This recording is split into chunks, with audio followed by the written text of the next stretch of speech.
Yep. All right. We're here to discuss the passing of legendary Packers president Bob Harlan at age 89. The franchise officially announcing that late this afternoon, early this evening. He was an impactful member of the Packers. He didn't play it down for them, but they might not be around. If They not might for not Bob. be playing downs here in Green Bay without him, that's for sure. I'm going to go back. I've been here a long time, obviously, Dave, and Bob Harlan was team president. I was here. I was covering the team when he brought in Ron Wolf. Then Mike Holmgren came along. I always thought that if you had the Mount Rushmore of the Packers renaissance in the early 90s, the four pillars of Lambeau Field would be Bob Harlan, Mike Holmgren, Reggie White, and Brett Favre. You put Ron Wolf in there. If you had five pillars, you definitely put Ron Wolf in there. But those guys are on the Mount Rushmore. And Bob Harlan worked so tirelessly back in 1999. They started the stock sale, I think it was 97, 98, to get that stadium renovation going. They'd won a Super Bowl. They were capitalizing on the momentum. But he saw ahead to what was going to happen on the financial landscape of the NFL. And he knew that had to happen. And he worked tirelessly to do it. And it's hard to fathom this because I've crossed over now and I cover a lot of politics. This was a very political issue. And Bob Harlan, genuinely one of the nicest human beings you will ever meet. And I think he managed to keep that from being a contentious issue, even though we think, well, it's a no-brainer, right? You got to keep the Packers involved. You got to pay for the Packers. Back then, it wasn't a no-brainer. It was a difficult thing to do, but he did it with grace. He did it with humility. He did it with intelligence. He was a great guy. But that moment and what he did for this franchise, it will live on forever here because this is financially one of the most stable franchises in the NFL, and it all has to do with his vision. And beyond that, he pulled the Packers out of Milwaukee. They used to play games there, and that's a tough issue to massage at the time, too.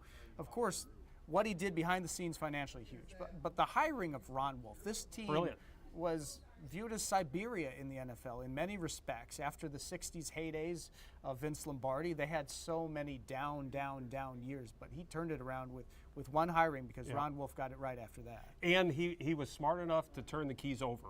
Right.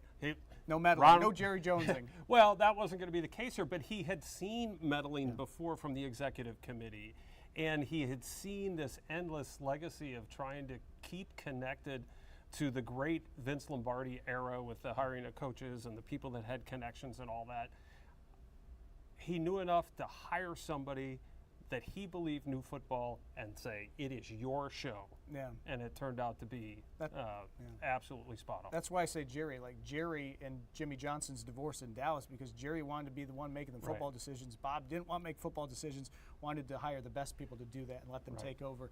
I believe Adam Schefter saying he's the only president ever to hire two different Super Bowl winning GMs. Of course, he hired Ted Thompson, even though Ted won his title with Mark Murphy in charge in 2010. But he's the one that brought his decision-making was so huge for this franchise. No question. And he remained so very humble through all of it. He had the plaza named after him. When he was team president, and it was an early tenure here as my sports director, you could call, not his cell phone. Nowadays, if you're lucky, you'll get somebody's cell phone.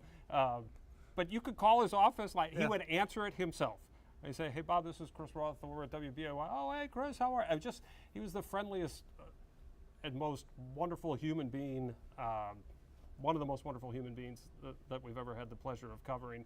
And he will be greatly missed, but he will never be forgotten. His impact on this franchise and this city will live on forever. Yeah, I want to just read some quotes. The outpouring of support from the Packers community is large, and I don't want to give any of this short shrift, so let me pull it up so I can get you some quotes from the people who were affected most by him.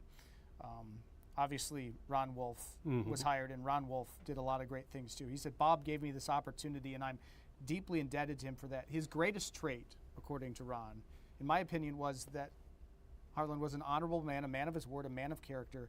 He was an honor to know, and a pleasure to work with. I think that encapsulates it. How do you get a lot of hard things done?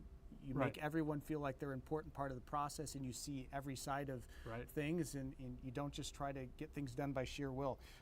Mike Holmgren, blessed and fortunate to know Bob as the team president for my first head coaching job. He had set an incredible tone for the organization, giving us support we needed to do our jobs. I liked the Brett Favre saying he was so supportive of me during my challenges. Of course, Brett Favre was a great quarterback, but the addiction to painkillers as well. Challenges his family faced as well. Favre says he was always there offering support. He was a great and kind man, and I appreciated the way he represented the Packers and connected so well with Packers fans. Aaron Rodgers, who of course was still drafted under his tenure, got to know him on one of the tailgate tours, called Bob one of the most funny people he'd ever been around. I think Bob was the one responsible for the tailgate tours. He was the one that got that idea rolling. He never forgot the connection with the fans and his gratitude to the fans for supporting the change and the stadium renovation. Remember, too, it wasn't just the political, it wasn't just the money, it was changing the mystique Lambeau Field, right? It was the shrine of football. Wait, it's going to be modern, it's going to be all this stuff. He navigated those turbulent waters just beautifully. And the way he came up with ideas and fixes to appease all, I mean, like the Brown County ticket allotment through the lottery system. How do you get people to sign up for more taxes? Give them some of these tickets that are so hard to get. He had answers for a lot of problems, and by all accounts, presided over this franchise for 29 years with grace and dignity as well. Our condolences to Bob Harlan's family tonight. We're going to get ready for Action 2 News at 6. We'll have much more on the passing of Bob Harlan.